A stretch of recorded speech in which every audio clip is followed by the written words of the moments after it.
Ayan. Mega love shout out sa inyo lahat. Isang mapagpalang araw, isang mapagpalang gabi sa ating lahat. Ayun na, no? Ito guys, ang topic natin, makakatulong ba ang pansamantalang bawal muna na i-vlog ng Kalingap si Beyonce? Yan. Ano sa palagay ninyo guys? Makakatulong ba na magkakaroon ng katahimikan? Para sa akin, yes. Pansamantala muna na wag na munang i-vlog dahil yun na nga, no? Dahil sa bahay. Ano ba pinagmula? Yun. Tayo naman guys, nag-reaction. Hindi naman po para tayo ay makipag-away and kung ano, sorry. Kung ano lang talaga yung usapin, yun lang naman po ang ating sinusundan. Ano po? Pero dito may gagamitin tayo ng video clip. Ito ay likha ni Kuya Bal. Guys, pakiclick naman po muna ng thumbs up. Suportahan po natin ang ama ng Kalingap. Siyempre, ang anak ng Kalingap, Kalingap Rob, Kuya Bal, Santos Matubang ang founder. And siyempre, Karepa, Karaba, Bios, Kalingap Watcher, Kalingap Strikers, and sa ibang mga reaktor, basta sila ay legit, supportahan po natin. Ito guys, na likha ni So, sa ngayon po talagang hindi mo maiwasan na ipagbawal muna. Kasi bawat galaw po ay talagang may blood. May blood. Kaya na yung ikaw yung misunderstanding, hindi pagkakaunawaan. Sa part namin dito, sa part ng ibang vlogger at reactors, nagkaroon po ng banggaan. So, ang nangyari po, ayun, pansamantala muna na hindi mo na iba-vlog. Ayun. Kasi nga may mga ito ha.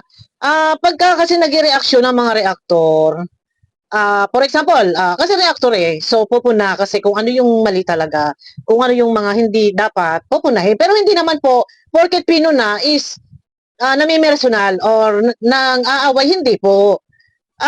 Minsan naman, for example, isang kagaya ko, pinipilit nating mag-reaction ng maayos, pero yun nga lang talaga, pagka yun yung katotohanan, yun yung real talk, pagka sa iba na vlogger, hindi nila matanggap. Pero hindi po kami para makipag-away, and dahil may rules din po yan, na bawal makipag-away, opinion, pero kung sasagot, sana focus doon sa kung ano yung highlight ng pinag-uusapan. Pwede sumagot po kung sino man yung nire-reaction na vlogger. Basta, focus kung ano yung pinag-uusapan. Yun lang. Hindi yung kalkalan. Wala naman tayo. Love tayong lahat. Kaya nga lang, as reactor, normal talagang kaakibat ang minsan hindi nasasangkayunan. And lalo pa kung yung vlogger, nare-reactionan.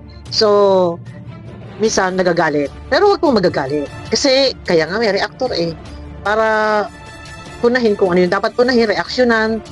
So, hindi naman po pwede lagi lahat puro good vibes, puro positive ang topic. Paano nga kung meron pong mga bagay-bagay na kailangan natin bigyan ng linaw? And alam nyo naman, si Kuya Bala, si Kalingap Rob, hindi sila basta pupuna kasi sila ay naninimbang.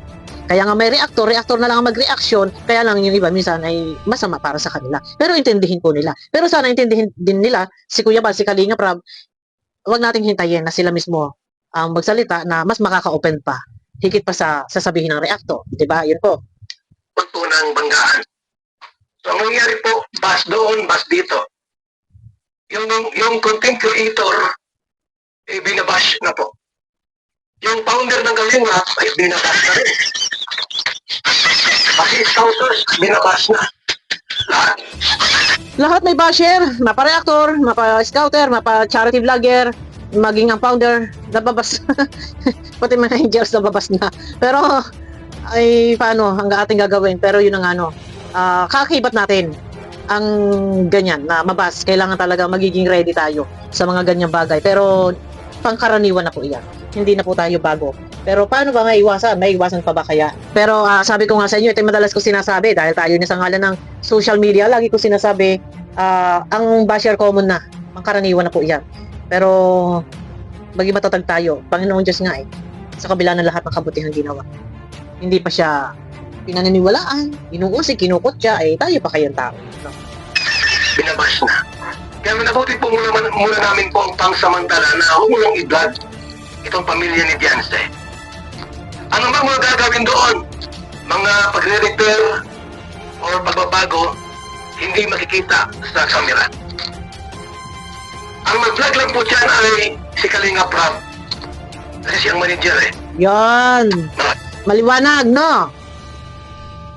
Kay Dr. Love ito ay i-refer si Beyonce kay Kalinga Prab. So, kumbaga, meron pang obligasyon si Kalinga Prab na pagtulong dahil hindi pa nga tapos.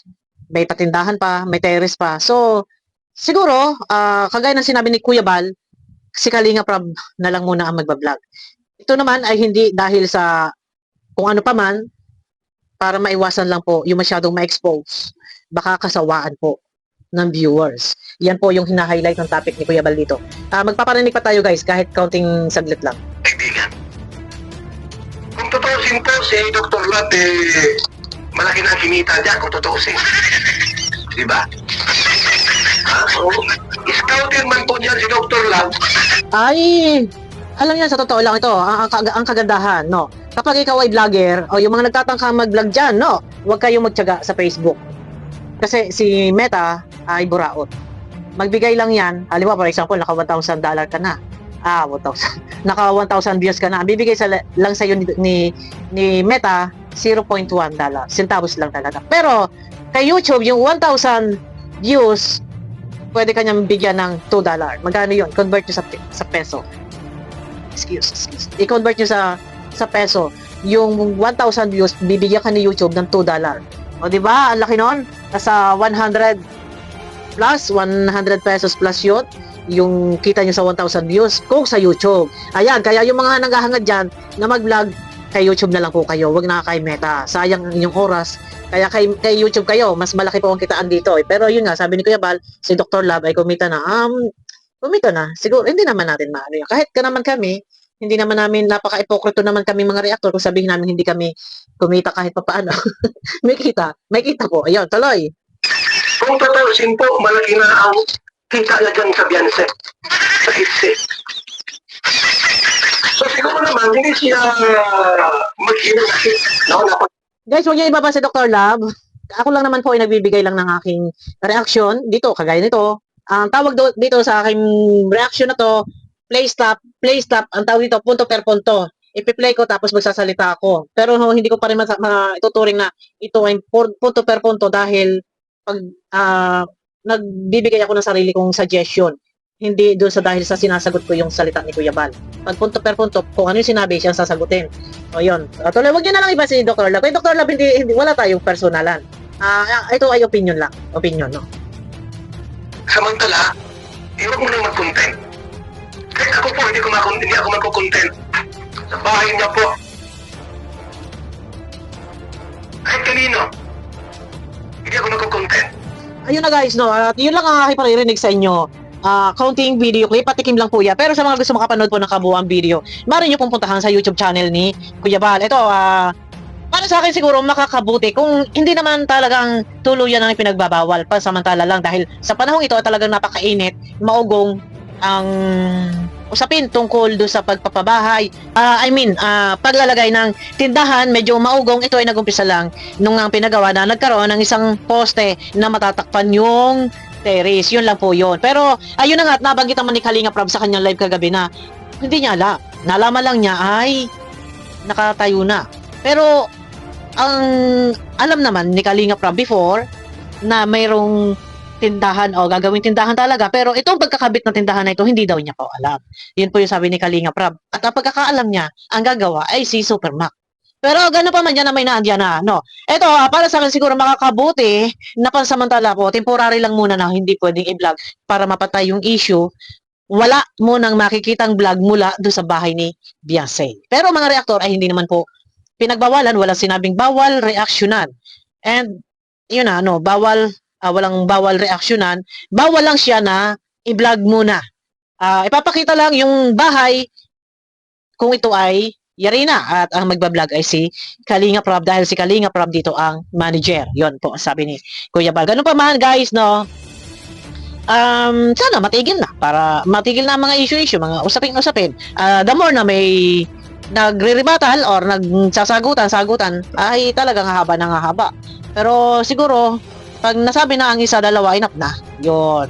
Pero tayo naman, ako naman bilang reactor, ay syempre, sumasabay lang tayo sa mga usapin at hindi po tayo para makipag-away. Dahil bawal din po, binabawal talaga na ganyan, mag-awayan. Pero hindi maiiwasan. Kung yung ngipin at dila, araw-gabi na magkasama ay nagkakagatan pa, Tayo pa kaya, ano?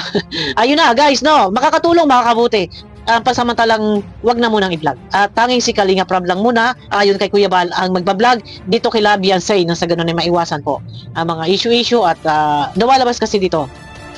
Parang napupulaan yung bahay na ano na, pangit na daw. Pangit na. Ang gusto naman ni Kalinga Prab, ma-enjoy na muna nila yung kagandahan, maghayahay buhay muna.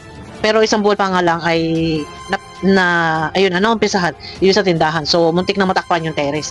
Kaya, dismayado si Kalinga Prab. Yun na, abangan na lang natin kay Kalinga Prab ang pagbablog dito kay Beyonce. Yun. Yun lang guys, no? Tayo naman may mga pinagbabasihan din. Hindi naman tayo para mang-away dito, ano-ano. May mga sinusundan po tayo ng mga video, no? Ayun na, pakiclick naman po ng thumbs up at abangan na lang po natin kay Kalinga Prab.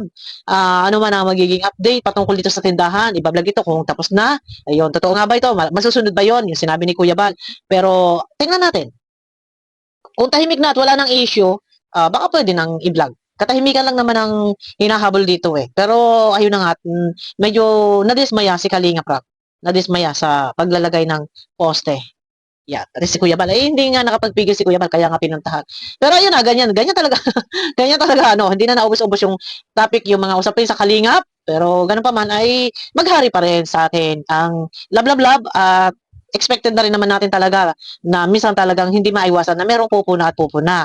Pero sana pagka napuna, ay kung sagot doon sa naaayon sa pinag-uusapan para nasa ganun ay walang problema, ano po. Ayun, at pairalin pa rin ang pagiging mababa at wag lumaot, humantong sa kung saang mga usapin. Ayun na guys, abangan nyo ako sa aking next video. Mega love shoutout sa inyo lahat at pakiclick naman po ng thumbs up.